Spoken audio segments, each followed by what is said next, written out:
Well, welcome back to the Animal Adventures Sanctuary. We're in here today because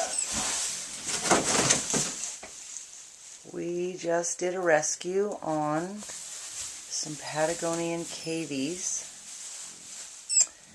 There was a rescue in Montana that lost their funding, and all of the animals had to be dispersed. She's at your feet. She's sniffing your boot. And apparently I've got a Patagonian cavy at my feet. Patagonian cavies are a large, incredibly large rodent. They come from South America.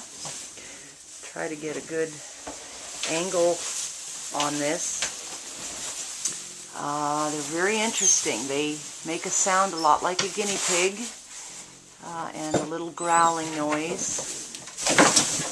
They are incredibly shaken up and confused.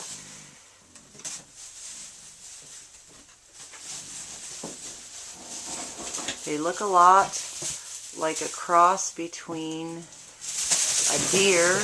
Oh, it's okay, guys. You're all right, babies. Oh God, oh God, her nails cut. Okay. Look a lot like a cross between a deer, a kangaroo, and a jackrabbit. Kind of odd looking, and yet kind of interesting in their own way. It's okay, guys. There were 16 of them in good health.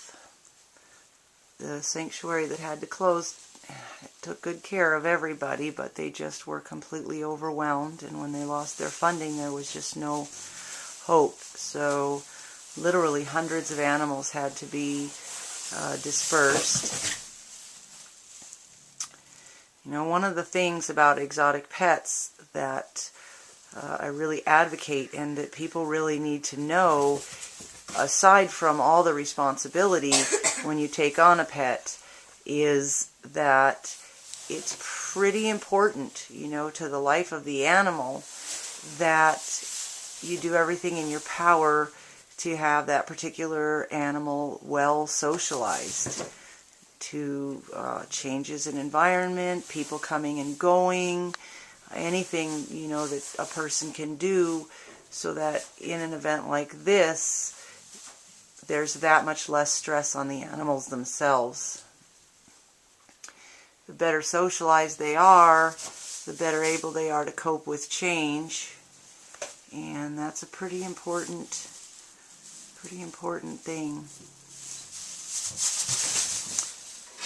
Cavies tend to be high-strung as adults anyways, and it appears that there was not a lot of consistent interaction.